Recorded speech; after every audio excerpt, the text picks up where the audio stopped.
खुशखबरी हरियाणा के बुजुर्गों के लिए बुढ़ापा पेंशन बढ़ा दी है सरकार ने। नायब सरकार पार्ट 2 का 1 साल पूरा हो गया है और इस मौके पर सरकार ने सामाजिक सुरक्षा पेंशन में बढ़ोतरी की है। 200 रुपए ज्यादा मिलेंगे अब बुजुर्गों को पेंशन के रूप में हर महीने, और यह तुरंत लागू करने जा रही है हरियाणा सरकार अगले ही महीने से।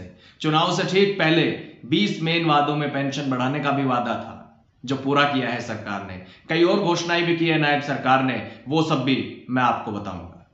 दोस्तों नमस्कार, मैं आपका यार जतिन पत्रकार। नायब सरकार पार्ट 2 का 1 साल पूरा हो गया और इस मौके पर बुजुर्गों के लिए खास तौर पर खुशखबरी है। सरकार ने पेंशन बढ़ाने का ऐलान कर दिया। सामाजिक सुरक्षा पेंशन 200 रुपए की बढ़ोतरी की गई है, यानी जो पहले 3000 रुपए हर महीने मिलते थे बुजुर्गों को पेंशन के रूप में, अब वो 3000 की बजाय 3200 रुपए मिला करेंगे, और वो भी अगले ही महीने से, नवंबर से ही। 1 नवंबर 2025 से बुजुर्गों की पेंशन में 200 रुपए की बढ़ोतरी करने का ऐलान सरकार ने किया है। वैसे 2024 में बीजेपी के संकल्प पत्र में, घोषणा पत्र में जो 20 मुख्य वादे थे, उसमें पेंशन बढ़ोतरी का भी वादा था। बीजेपी ने कहा था कि हम डीए और पेंशनों को जोड़ने वाले साइंटिफिक फॉर्मूले के आधार पर सभी सामाजिक मासिक पेंशनों में वृद्धि करेंगे। तो सरकार ने 200 रुपए की बढ़ोतरी फिलहाल की है। आप खुद सुनिए सीएम ने क्या कहा। हमारे यहाँ देश के अंदर सबसे ज्यादा जो बुजुर्गों को वृद्धा पेंशन वो दी जाती है, वो देश के अंदर सबसे ज्यादा हरियाणा के बुजुर्गों को उनको सम्मान भत्ता दिया जाता है। हमारी सरकार सामाजिक सुरक्षा पेंशन के तहत लाभार्थियों को 3000 रुपए प्रति माह पेंशन का लाभ उन तक पहुंचाया जा रहा है। 1 नवंबर 2025 से हम इसके अंदर 200 रुपए की और बढ़ोतरी कर रहे हैं। इसके बाद नवंबर माह में लगभग हमारे बुजुर्गों को अब ये पेंशन 3000 रुपए से बढ़कर के 3200 रुपया मिलनी ये शुरू हो जाएगी।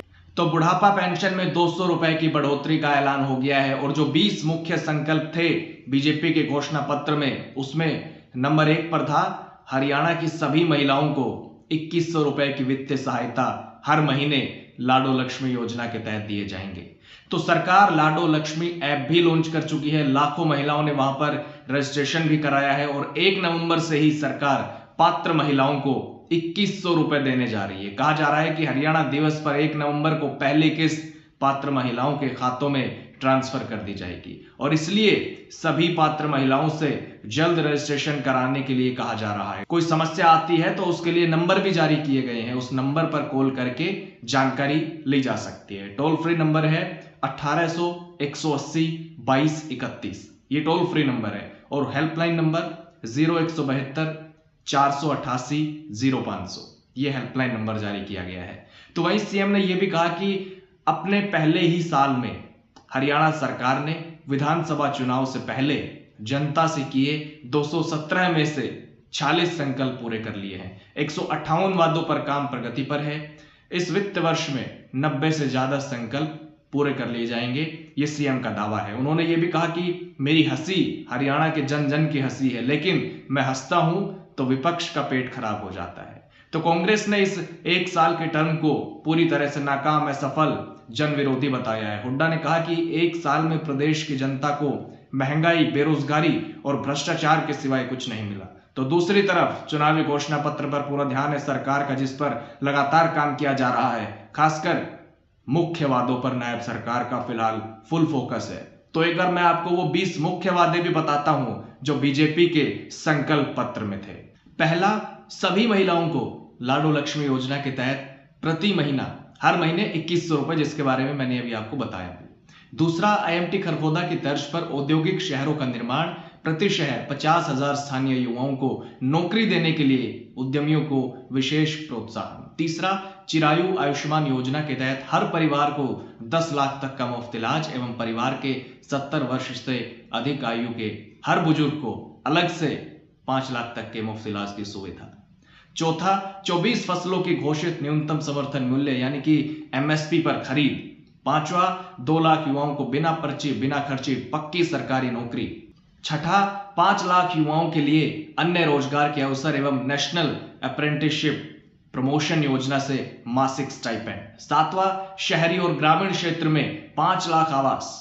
8वां, सरकारी अस्पतालों में डायलिसिस और सभी अस्पतालों में डायग्नोसिस मुफ्त।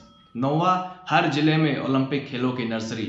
10वां, हर घर गृहिणी योजना के तहत 500 रुपए में सिलेंडर।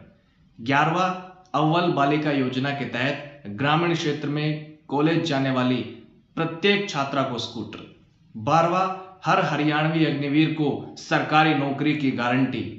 13वां था भारत सरकार के सहयोग से केएमपी के ऑर्बिटल रेल कॉरिडोर का निर्माण एवं नई वंदे भारत ट्रेनों की शुरुआत। 14वां, भारत सरकार के सहयोग से विभिन्न रैपिड रेल सेवाओं और फरीदाबाद से गुरुग्राम के बीच इंटरसिटी एक्सप्रेस मेट्रो सेवा की शुरुआत। 15वां, छोटी पिछड़े समाज की जातियों 36 बिरादरी के लिए, इनके लिए पर्याप्त बजट के साथ अलग अलग कल्याण बोर्ड। 16वां, डीए और पेंशनों को जोड़ने वाले साइंटिफिक फॉर्मूले के आधार पर सभी सामाजिक मासिक पेंशनों में वृद्धि। 17वां, भारत के किसी भी सरकारी कॉलेज से मेडिकल और इंजीनियरिंग पढ़ने वाले ओबीसी एवं एससी जातियों के हरियाणा के विद्यार्थियों को पूर्ण छात्रवृत्ति। 18वां, सभी ओबीसी वर्ग के उद्यमियों की मुद्रा योजना के अतिरिक्त 25 लाख रुपए तक के ऋण की गारंटी हरियाणा राज्य सरकार उठाएगी। 19वां, हरियाणा को वैश्विक शिक्षा का केंद्र बनाकर आधुनिक स्किल का प्रशिक्षण प्रदान करेंगे। और 20वां, दक्षिण हरियाणा में एक अंतरराष्ट्रीय स्तर का अरावली जंगल सफारी पार्क, जिस पर भी काम हो रहा है।